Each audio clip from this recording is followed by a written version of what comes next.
talking about social infrastructure. Now, Ogun State is just next door to the commercial capital, Lagos, but there's been an obvious lack of collaboration in terms of social infrastructure now between both states. Why? Well, I won't agree with that, because I can tell you that when you look at the rail system, there is collaboration. We are talking to Lagos State about having the rail system that will come from Lagos, go through Lagos-Ibadan Express, Shagamu, pass through Redeem, Shagamu. I mean, talk about the ones that is going to Ota. We have the blue, the red line. There are things that we are talking about. You know, they are all capital-intensive projects. We are working on that. I remember vividly a few months back, whereby the Commissioner for Works in Ogun State and the Commissioner for Works in Lagos State, they are talking about, you know, the Ogijo Road, that main road that, I mean, we have a lot of industries there. They are talking about the collaboration on how to fix that road. Although it's a federal government road, we are working on how to get it fixed. So we have very good collaboration with Lagos State. But the point is that these are things, there's a long-term projects that will not materialize immediately. So in the short to medium term, you should be looking at, you know, facilitating a project that will encourage both states, particularly Ogun State, you know, benefiting from the fact that it's very close to Lagos State in terms of building commerce and industry. I will give you an example. From Ota to Akute, go and see the kind of massive construction that is going on. Over 5 bridges have been built by the Ogun State government. For example, if people living in Akute, or even some of you living in Lagos, by the time you wake up, you are in Ogun State. If your sitting room, you are in Lagos, your bedroom is in Ogun State. If you see the massive, I get phone calls every day. He says they get phone calls thanking him for what he has done. From Akute, from Ota to Akute, see the massive, I think you need to take a drive and go and look at the kind of massive infrastructure development that's going on there. But I want to talk about the numbers. I want to look at those figures and tell me that the number of businesses since we started seeing this construction ongoing between Ota and Akute has increased by so and so number. We've seen commerce grow by so and so number. We've seen the amount of goods and services that are I can tell you that I can tell you that in the last few months that the construction came up there are so many industries there, because luckily I had meetings with quarterly meetings with members of manufacturing association in Ogun State, and they give us feedbacks about all this. They've never, they told us one day that it has never happened in the history of any government where they have the kind of collaboration we have with them. We meet with them, stakeholders, chambers of commerce, we meet them on a regular basis. And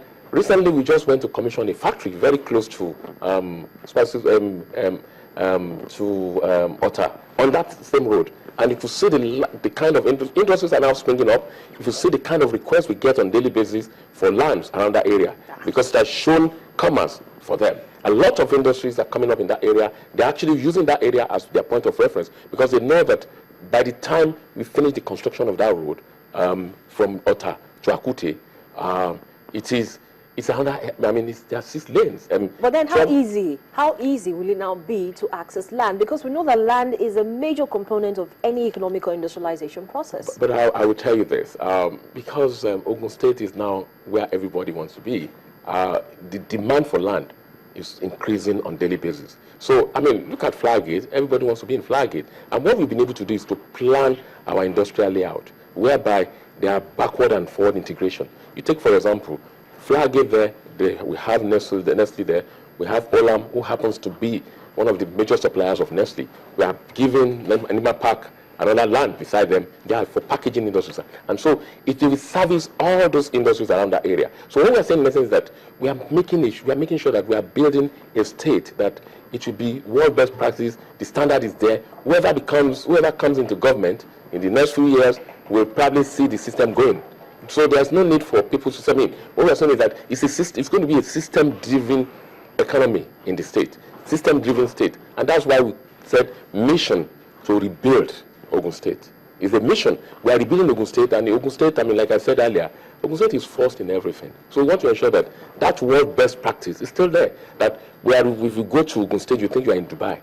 You think you are in America. And that is what we're trying to, I mean, look at the roads we are having. The big roads, the best standard. I mean, this is a vision that, by the time you have all these roads, we are ensuring that, I mean, whoever comes in is a focus. I mean, when you have a visionary leader who's thinking about that, that is the focus, and that's what we're trying to do. So look at all the infrastructure development is because we are ensuring that in future, if you don't have necessary infrastructure, there's no way, even if you have hundreds of industries in Ogun State, millions of industries, if they have good roads to move their goods and services from one place to the other, it won't work. It won't work. Another thing I know that the states, the government actually said, talking about many years ago, they put in motion plans to develop an agro-cargo airport. It's almost a decade on now, and the project is still yet to see the light. Has it been discarded? Yes, I can tell you that the project is now in the front burner around Ewekoro area. I mean, we have the land, we've identified that, and there are necessary approvals that should be in place in terms of having airport and everything. And I think I can tell you authoritatively that there are processes on that, and it's ongoing project, which I think by the grace of God, during the second term of His Excellency, he will be able to do that. No, but then in terms of, because a lot of communities tend to spring up around areas like that.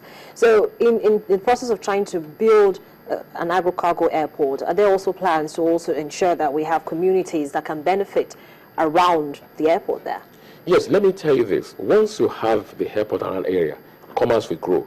It's a value chain thing where everybody will benefit. It creates jobs immediately for people. And when you have this airport there, you have even commercial drivers going up and down, picking passengers and everything.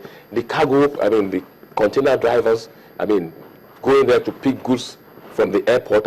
So we are sure of that. And the community too, I can tell you, His Excellency, whenever he goes out there to meet with them, he tries as much as possible to educate the community the benefits they're going to derive. And this is the project that will be there forever. It will outlive everybody. Their children's children will see that. And you see so many companies that have been in Ogun State for years. Look at Lafarge. Lafarge is in Ogun State for over 50 years now. Look in Shagamu. When they came to Shagamu there, you can imagine, today it's a point of reference. Oh, Shagamu, Lafarge. It used to be Wapco cement. And look at what is happening now in Ogun State. Ewekoro there, all these industries, when they have them in the state, they are going to create commerce, businesses to thrive in that area. And that is what we stand to gain. Now, another side that I think a lot of people really want to talk about is the solid mineral sector in Ogun State. It remains largely untapped. Yes, I am happy to talk about that. It happens to be under my ministry. Ogun State is endowed and blessed with a lot of mineral and natural resources. I can tell you that presently there are over 10 solid minerals that have been, I'm talking about bitumen, which comes in commercial quantity. I'm talking about limestone, which comes in, I just mentioned Lafarge. Lafarge, the limestone we have in Ogun State presently, you can start mining for the next 100 years. Lafarge has spent over 50 years in Sagamu. That shows, and they're still mining there. We have Dangote. Presently, I will give you an example. There are about 28.6 million metric tons of cement that is being manufactured in this country today. Ogun State has the largest out of that. Over 15 million metric tons is being produced in Ogun State. So what we are saying in essence is that we have all this in large quantities. For example, we have granite, we have feldspar, we have quartz. Excuse me. First, look at the granite we are talking about. The 12 million bridge, when it was being constructed, the granite from Shaje was being used to construct 12 million bridge.